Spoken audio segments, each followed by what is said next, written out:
이 시간 주님 주신 말씀은 시편 80편 1절에서 7절까지 말씀입니다. 말씀을 다 같이 합독으로 하나님 말씀 올려드립니다. 다 같이 말씀 읽습니다. 함께합니다. 요셉을 양떼같이 인도하시는 이스라엘의 목자여, 귀를 기울이소서. 그룹 사이에 자정하신 이여, 빛을 비추소서. 에브라임과 베냐민과 므낫세 앞에서 주의 능력을 나타내사 우리를 구원하러 오소서. 하나님이여, 우리를 돌이키시고 주의 얼굴빛을 비추사 우리가 구원을 얻게 하소서. 만군의 하나님 여호와여, 주의 백성의 기도에 대하여 어느 때까지 노하시리이까? 주께서 그들에게 눈물의 양식을 먹이시며 많은 눈물을 마시게 하셨나이다. 우리를 우리 이웃에게 다툼거리가 되게 하시니 우리 원수들이 서로 비웃나이다. 만군의 하나님이여, 우리를 회복하여 주시고 주의 얼굴의 광채를 비추사 우리가 구원을 얻게 하소서. 아멘. 자리에 앉겠습니다. 오늘 말씀은 눈물 양식이란 말씀의 제목으로 하나님의 말씀을 통해 우리의 눈물이 회복되기를 주의 이름으로 축원합니다. 우리가 코로나와 함께 살고 있습니다. 위드 코로나 시대입니다. 그런데 너무나 어려운 문제들을 많이 겪고 있습니다. 생활의 불편함을 느끼고 있고 삶의 어려움들을 많이 겪고 있습니다. 지금 이 시대는 하나님이 주신 지혜가 필요합니다. 지혜롭게 살아가시는 여러분 되기를 주의 이름으로 축원합니다. 오늘 본문의 시편의 기자는 당시의 고통을 눈물이 나도록 말씀하고 있습니다. 그 당시 이스라엘은 아수르의 침략으로 멸망당한 사건을 배경으로 하고 있습니다. 시편 기자는 여러 곳에서 자행되는 압제들의 잔혹한 행동을 하나님께 하소연하면서 속히 회복시켜 주기를 기도합니다. 적군은 하나님의 백성을 무자비하게 살육했습니다. 시체를 새와 짐승들에게 밥으로 주었습니다. 나무에 매달아 멸시하였습니다. 너무나 처절한 고난의 현장입니다. 이런 고난의 현장에서 이스라엘 향한 하나님의 회복의 은총을 간구하는 호소가 오늘 말씀 전체를 흐르고 있습니다. 하지만 이와 같은 절망적인 상황에서도 시편의 기자는 이스라엘 회복을 간절하게 하나님에게 기대하고 있습니다. 시편의 기자는 이 땅에 어디에서도 소망의 빛을 찾아볼 수가 없었습니다. 그러나 그런 와중에도 낙담하지 아니하고 민족의 구원을 위해 하나님께 간구하고 있습니다. 그것은 하나님께서 그의 택한 백성들을 결코 저버리지 않으실 것을 확신하는 믿음 때문입니다. 믿음이 있으면 기도합니다. 기도하지 않으면 믿음이 없는 겁니다. 왜요? 하나님이 구원할 걸 믿지 않기 때문에 기도하지 않는 거예요. 확신하는 믿음 속에는 기도가 있는 거예요. 이 간절한 기도의 내용이 다음과 같습니다. 먼저 양떼 같은 이스라엘을 돌아보라는 호소입니다. 하나님이여, 하나님의 양떼를 돌봐주세요. 자, 말씀으로 같이 읽겠습니다. 1절 말씀을 다 같이 합독합니다. 합독하겠습니다. 요셉을 양떼같이 인도하시는 이스라엘의 목자여, 귀를 기울이소서. 그룹 사이에 좌정하신 자여, 빛을 비추소서. 할렐루야. 목자 같은 이스라엘을 돌아보라는 호소는 이런 의미가 있습니다. 여러분도 다 마찬가지 하나님 앞에서는 양들입니다. 저는 성도들 앞에서 목동에 불과한 사람입니다. 여러분, 양들은 스스로 먹이를 찾지 못합니다. 자신들을 맹수의 공격으로부터 방어할 능력이 더욱 없습니다. 그래서 어떤 경우에든 목자의 인도를 받아야만 합니다. 이런 의미에서 선민 이스라엘을 돌보시는 하나님의 보호와 인도만이 진정한 구원의 평안을 누릴 수 있다는 것을 호소하고 있습니다. 두 번째로 눈물로 양식을 삼는 이스라엘을 돌아보라는 호소입니다.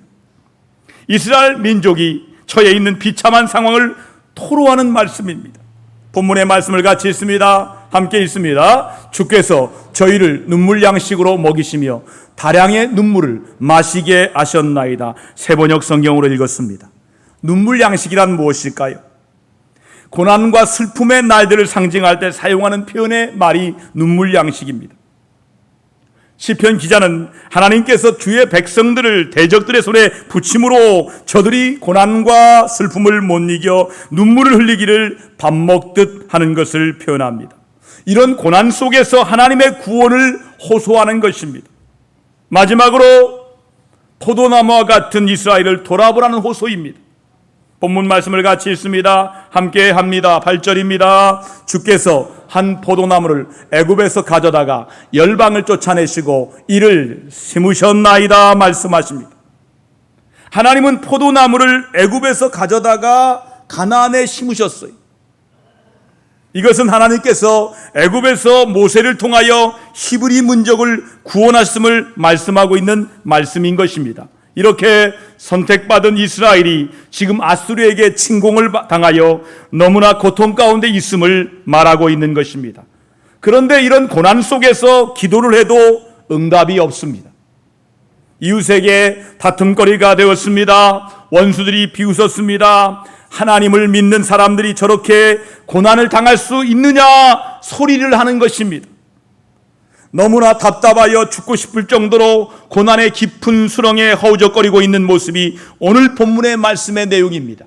그런데 이런 이스라엘의 고난은 바로 오늘 우리들의 문제인 것입니다. 우리가 사는 이 세상에서 얼마나 많은 고난의 소굴인가를 우리는 잘 알고 있습니다. 김천에 가면 김천의 은혜드림교회라는 교회가 있습니다. 담임 목사님은 최인선 목사님이십니다. 이분의 이야기를 들었습니다. 이분의 목사님은 아버님이 목사님이셨어요. 새벽기도 나오시다가 강도에게 테러를 당해서 피를 흘리면서 뒤에서 신음하고 있는 목사님을 병원에 입원시켜 드렸습니다. 위중하다는 말을 듣고 아들이 달려갑니다. 아들 앞에 목사님이 유언을 남깁니다. 아들아, 난 놀라가라. 일반 대학에 가지 말고 바로 신학대학 가라. 그래서 아버지 말씀에 순종하여 침례교 신학대학에 입학했습니다. 그런데 그 똑똑한 아들이 어느 날 공황장애가 옵니다. 그 당시 90년대 침례교 신학대에 무덤이 하나 있었답니다. 그 무덤가에 밤마다 흙을 붙들고 잠을 못 이루는 공황장애를 앓고 우울증에 고통받으며 대전시내를 막 헤매고 다니는 그런 아픔의 시간을 보냈다고 합니다.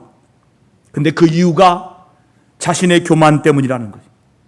나는 일반대에 갈 만큼 공부를 잘했는데 이렇게 시시한 신학대학에 와서 이 교만 때문에 하나님께서 그 질병을 잠시 허락했다는 것을 기도의 응답을 통해 알게 되었습니다. 자기가 좋아하는 교수님이 목요초필에 설교하기를 엉뚱하게 기도합니다. 하나님을 시험하는 기도예요. 그 교수님은, 그 목사님은 설교할 수 없는 사람이에요. 당번이 아니에요. 그런데 목요체풀에 그 목사님이 설교하도록 말도 안 되는 기도를 했는데 그 말도 안 되는 기도에 하나님이 응답하셔요. 그날 맨 앞에 나왔어. 이 최인선 목사님이 얼마나 울었던지 눈물이 콧물이 되고 울면서 치유가 일어납니다. 회개하여 치유가 일어나 신학대학을 졸업하고 김천으로 32세에 담임 목회를 시작합니다. 열심히 목회하지만 부응이 안 돼요. 그러나 열심히 하면서 행복한 목회를 하였습니다. 그런데 1년에 4건의 장례를 치르게 됩니다. 사랑하는 교회 기둥 집사님, 약사 집사님과 교사 집사님이 교통사고로 세상을 갑자기 떠납니다. 부목사님 딸 18개월 딸이 세상을 떠납니다. 오랜 친구의 집사의 딸이 세상을 갑자기 떠납니다. 갑자기 찾아온 4명의 죽음 앞에 망연자실하여 눈물로 살아갑니다. 하나님, 이렇게 잘 믿던 가정에 일어난 해석하기 힘든 고난 앞에서 최 목사님은 목회의 위기를 맞이합니다. 자신의 목회를 비유로 말합니다. 신문지에 비에 젖어 읽을 수도 없는 쓸모없는 신문의 모습이 바로 자신의 교회의 모습이요 목회의 모습이라고 간증하셨습니다. 영국의 동물 행동학자인 데스먼드 모리스는 동물과 인간의 유사성을 연구한 인간 동물이라는 저서가 있습니다. 그는 책에서 이렇게 기록하고 있습니다. 아무 일도 하지 않는 것은 자극을 거부하는 것이다. 자극을 거부하는 것은 목숨을 단축하는 것이다. 고통 속에 자극을 받고 일어나라는 것입니다. 사람은 고통에서 자극을 받아야 발전하는 것입니다. 그래서 우리는 머리에 자극을 주려고 바둑을 열심히 두기도 합니다. 게임을 하기도 합니다. 자극을 받을 때 우리의 뇌가 녹슬지 않기 때문입니다. 우리가 운동하는 것은 약한 부분에 자극을 주는 것입니다. 팔굽혀기를 열심히 하는 것은 약한 팔에 자극을 주어 괴롭히는 것입니다. 그러면 팔이 단단하게 만들어집니다. 달리기 하는 것은 다리와 심장과 폐에 자극을 주는 것입니다. 처음에는 너무 힘들어 숨이 가쁩니다. 그러나 조금씩 자극을 주다 보면 달려도 숨이 차지 않는 것입니다. 자극은 우리를 다시 일어서게 합니다. 우리나라는 고난이 많은 나라입니다. 900여 차례의 외침을 겪었던 나라가 우리나라입니다. 동족상잔의 아픔인 6.25의 고통을 당한 우리나라입니다. 사실 그때 나라가 바람 앞에 등불이었습니다. 그런 나라를 구원해 준 것은 유엔이었습니다. 우리 힘으로 아무것도 할 수가 없었습니다. 우리는 너무도 큰 빚을 지고 있는 나라입니다. 그 고난의 등불 앞에서 오늘을 있게 해준 나라들에게 감사하는 마음을 가지는 것이 인간의 기본 도리입니다. 여러분, 사람은 고통 속에서 자극을 받아야 합니다. 그러나 좋은 일에서도 자극을 받아야 됩니다. 자극은 고통입니다. 눈물이고 아픔입니다. 슬픔입니다. 우리 인생에서 이런 자극을 통해 다시 일어나야 합니다. 어떤 음악가가 있었습니다. 불행히도 그의 생애는 말할 수 없는 고난의 연속이었습니다. 10살도 되기 전에 아버지와 어머니가 돌아가셨습니다. 그를 키워줄 동생을 몹시 미워하며 괴롭혔습니다. 그 이후에 어른이 되어서 또 어려워졌습니다. 결혼한 지 13년 만에 부인이 죽었습니다. 다시 결혼하게 된 그는 모두 20명의 자녀를 갖게 되었습니다. 그 중에 10명은 어려서 죽고 말았습니다. 그러나 이런 상황 속에서도 그는 하나님을 찬양하는 세계적인 부류의 명곡들을 계속해서 작곡하였습니다. 그의 곡들은 하나님을 경배하고 찬양할 뿐이 아니라 수많은 사람의 영혼을 완전히 사로잡을 만큼 웅장하고 장엄한 찬양과 경배와 감사의 노래로 부류의 명작들이었습니다. 이렇게 어렵게 살면서도 하나님을 찬양한 사람은 세계 역사상 교회 음악으로 가장 뛰어난 요한 세바스찬 바흐입니다. 바흐의 음악을 들어보았습니까? 그의 음악을 들으면 웅장한 하나님의 역사와 하나님을 찬양하는 놀라운 음악이 울려 나옵니다. 그의 곡 중에 지선상의 아리아라는 곡도 있습니다. 찬송가 145장 오 거룩하신 하나님도 있습니다. 그가 이처럼 성숙한 믿음으로 심오한 찬양을 하나님께 드릴 수 있었던 것은 고난이라는 자극을 통하여 살아계신 하나님을 실제로 만났기 때문입니다. 그는 고난에서 예수님의 십자가를 묵상함으로 고난 중에서 하나님을 만났습니다. 그래서 하나님을 찬양하며 하나님의 영광을 나타내는데 일생을 바친 위대한 음악가입니다. 사람에게는 수많은 고난이 그를 괴롭힙니다. 그때 우리는 믿음으로 전능하신 하나님을 의지해야 합니다. 그 고통 속에서 자극을 받아 나를 축복의 안전한 곳으로 하나님의 인도를 받아야 합니다. 지난주에 한 가정을 신방했습니다. 그의 가정은 그의 남편도 아프고 그의 아들도 큰 사고당해 병원에 입원 중에 있습니다. 무슨 말을 해야 될까? 무슨 설교를 해야 될까? 제가 이렇게 설교했습니다. 보라 하나님의 구원을. 고난 중에 하나님께서 당신 가정을 구원하기 위한 하나님의 역사를 보라고 그렇게 기도하고 그렇게 울면서 설교하고 돌아왔습니다. 아멘으로 화답했습니다. 제가 읽은 오늘 본문 말씀을 읽다가 마음에 와닿는 말씀이 있었습니다. 그 말씀을 같이 읽습니다. 5절 말씀입니다. 함께 합니다. 주께서 그들에게 눈물의 양식을 먹이시며 많은 눈물을 마시게 하셨나이다 라고 말씀하십니다. 이스라엘이 지금 눈물의 양식을 먹고 있습니다. 그런데 이 눈물을 양식으로 먹는 것은 하나님 때문이라는 것입니다. 이것을 본문에서 보니까 주께서 그들에게 라고 말씀하십니다. 지금 아수르에게 침략을 당하여 고통을 당하고 있는 이유가 우리 주님께서 허락하신 고난이라는 것입니다. 이 말은 반대로 말하면 주께서 고난을 허락하실 수밖에 없도록 이스라엘이 수많은 범죄를 저질렀다는 말입니다. 범죄를 저지를 때마다 하나님은 선지자들을 보내어 경고를 하셨습니다. 그래도 하나님의 경고를 무시했습니다. 그리고 다시 범죄를 짓습니다. 이것이 한두 번이 아닙니다. 참고 또 참고 견디다 할 수 없이 고난을 허락하시다는 하나님의 말씀입니다. 이 말씀은 하나님은 인격적인 분이라는 말씀입니다. 하나님은 인격적으로 우리를 대하여 주십니다. 하나님은 하나님으로 모시면서 행복하게 살아가기를 바라시고 원하십니다. 그런데 인간이란 존재는 동물과 같습니다. 인간이 언제 인간입니까? 조건이 좋으면 인간이에요. 조건이 조금 나빠지면 동물로 변화되는 게 인간입니다. 며칠 굶으면 인간이 인간을 잡아먹습니다. 사람이 사람을 먹어요. 동물이 되는 거예요. 환경이 안 좋으면 동물같이 싸웁니다. 인간은 사회적 동물입니다. 그렇게 인격적이지 않다는 것입니다. 하나님이 인간 대접을 해주시면 감사하면서 겸손하게 하나님을 섬겨야 됩니다. 그런데 어디 인간이 그렇습니까? 잘나면 교만하여 자기 자랑합니다. 못난 대로 열등감에서 하나님을 원망합니다. 이것이 인간들이 하는 짓거리입니다. 자기 목숨 한순간도 길게 하거나 짧게 할 수 있는 것이 인간의 소관이 아닙니다. 그런데도 인간이 대단한 것처럼 얼마나 교만한지 눈 뜨고 참아 볼 수 없을 정도입니다. 그래서 하나님은 눈물의 양식을 먹이실 때가 있습니다.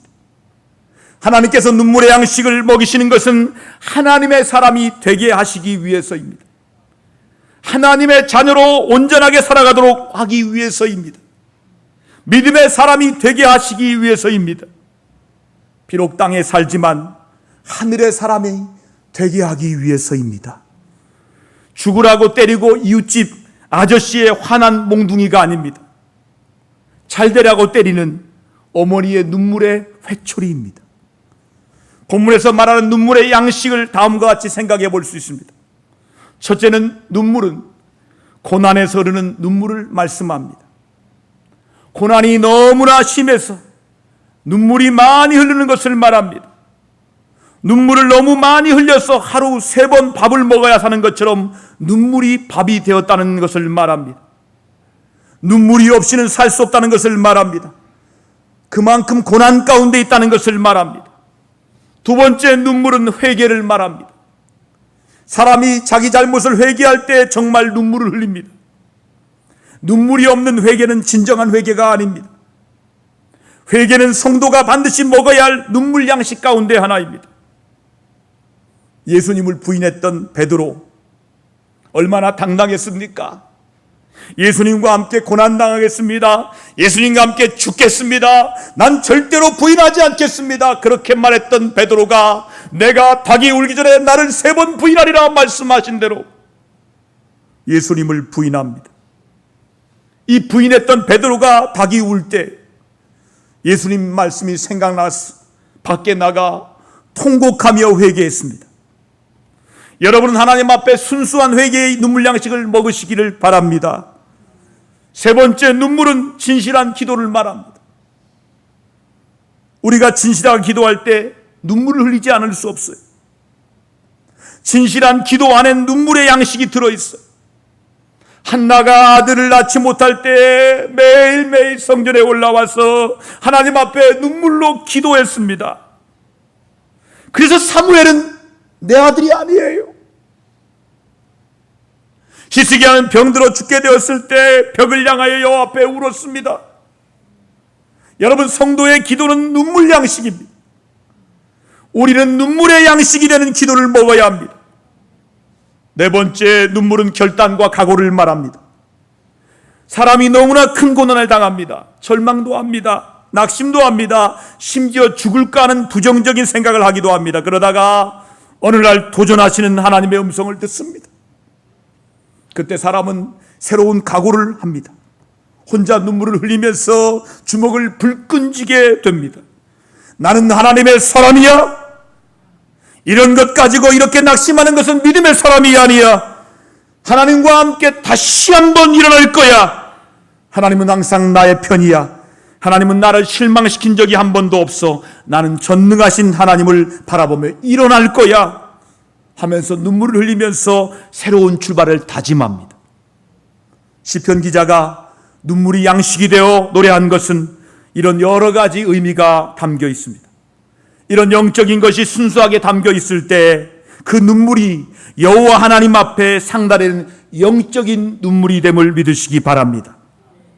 오늘 여기에 앉아 계시고 유튜브 앞에 있는 여러분들 중에 눈물의 양식을 먹는 분이 있을 것입니다. 사업도 안 될 것입니다. 사업도 안 돼요.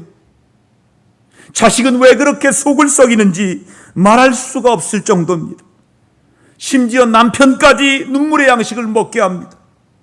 앞을 보아도 답답할 뿐입니다. 뒤를 보아도 막혀 있습니다. 수선할 구멍이 보이지 않습니다. 이때 먹을 것은 한 가지뿐입니다. 눈물의 양식뿐입니다. 눈물의 양식을 먹으면서 오직 하나님을 찾아야 됩니다. 하나님을 바라봐야 됩니다. 우리는 시편의 기자가 흘렸던 눈물이 우리 성도들에게 순수하게 있어야 합니다. 실제로 이 땅에서 눈물을 흘릴 일이 부딪혀옵니다. 그러나 성도의 눈물 속에는 이런 영적인 의미가 담긴 눈물을 먹을수록 성도는 더욱더 강건해지는 줄 믿으시기 바랍니다. 눈물은 내일에 대한 희망의 양식을 말합니다. 눈물을 흘리며 씨를 뿌린 자가 기쁨으로 단을 거두리라. 눈물은 오늘 눈물의 자리에서 일어선다는 자신의 영적인 결단의 양식입니다. 그러면 이런 눈물의 양식을 먹을 때 어떻게 해야 할까요? 오늘 본문을 보면 두 가지 간절한 기도가 있습니다. 자, 우리 큰 소리 내면서 기도합니다. 함께 기도하겠습니다. 이스라엘의 목자여 귀를 기울이소서. 여러분 이름을 넣어서 한번 불러보세요. 나의 목자여 귀를 기울이소서. 시편 기자는 하나님의 양을 치는 목자로 하나님을 양 치는 목자로 표현합니다. 우리는 다 양떼들입니다. 저도 양떼입니다. 우리는 하나님은 우리의 목자가 되십니다. 목자와 양은 떼어놓을 수 없는 관계를 말합니다. 목자는 양들을 주위에서 맹수로부터 보호해야 됩니다.